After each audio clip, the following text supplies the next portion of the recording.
So, what if the freedom you think you have isn't real? What if it's just an illusion? We're about to dive into a really provocative text called We the People that makes that exact claim. It argues we need to basically rethink everything we know about how we're governed. We're going to break down its critique of modern society and the, well, pretty radical alternative it puts on the table.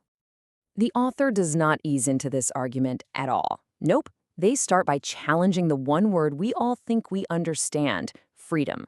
By calling it the second most misunderstood word after love, the text immediately forces you to question your own definitions. It really sets the stage for a complete reevaluation of, well, everything. And this leads us straight to their main point, the illusion of freedom. The source claims that what we call liberty today is really just a more comfortable cage. It uses this unforgettable phrase calling people open-air, free-range slaves to suggest that while the walls might be invisible, we've just traded one kind of captivity for another. So, where does this critique land? Right on the doorstep of democracy. We're taught to see it as the ultimate expression of freedom. But the text asks a really challenging question. Does casting a ballot every few years actually empower us, or does it just give us the feeling, the illusion of being in control? Now, to back this up, the author doesn't just stick to theory. They point to a whole list of real-world symptoms, signs they believe prove our society is just fundamentally off balance. What's really fascinating here is just the sheer range of these issues. I mean, the author connects everything from big economic problems like inflation and national debt to super personal things like broken families and even just feeling apathetic.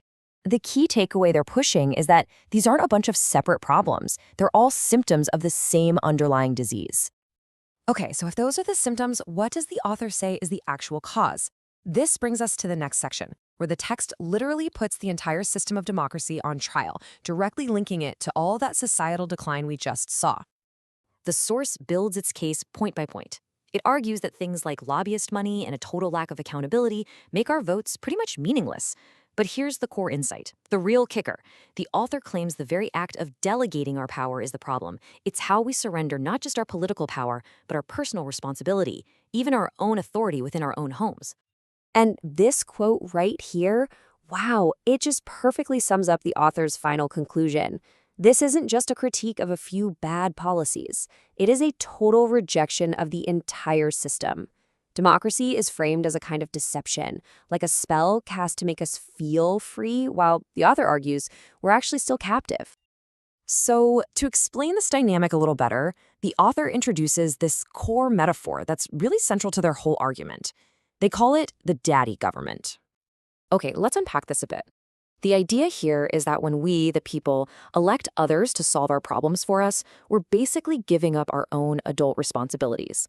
The state then grows to fill that void, and it starts treating its citizens like children who need to be managed and provided for, instead of as capable, independent adults. And this whole process, according to the text, creates a vicious cycle. Let's just walk through it.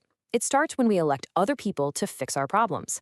That active delegation feeds the growth of the state. As the state gets bigger, our own personal independence shrinks. And, according to the author, this cycle inevitably leads society straight towards decay and, eventually, downfall. So, after all that heavy critique, what's the proposed solution? I mean, you have to ask, right? Well, the text doesn't just diagnose a problem, it offers an alternative path. And this path is framed as seeking God's kingdom. This slide really lays out the fundamental choice the author presents. On one side, you've got man-made government, which they say is based on lording over people and creating dependency. And on the other, you have God's kingdom, which they describe as a grassroots system. The key idea here is shifting from delegating our problems upwards to a government to taking direct neighbor-to-neighbor responsibility for each other. Now, it's really crucial to understand this next part. This is not a call for chaos. The author kind of sees that some people might hear spiritual path and think of, total disorganization. But they're very clear. If God is a God of order, then this new way must also have structure.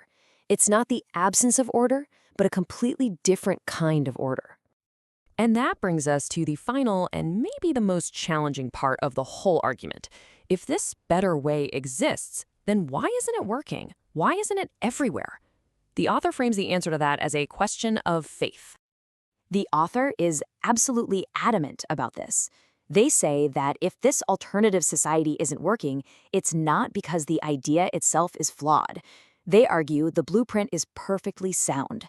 The faults, they claim, lie somewhere else entirely. So here's the crucial point. The barriers are internal. The author concludes that this way of God's kingdom doesn't happen because we, the people, lack the necessary internal qualities. The faith, the maturity, the perseverance that are required to actually build it. Democracy, in this view, only succeeds because it caters to these weaknesses. And that's really the central question this text leaves us with. Are our problems caused by a broken external system that we just need to fix? Or, as this author argues, are they the result of an internal spiritual problem that no political system on Earth could ever hope to solve? It's a challenging thought, for sure, and one worth pondering. Thanks for joining me for this explainer.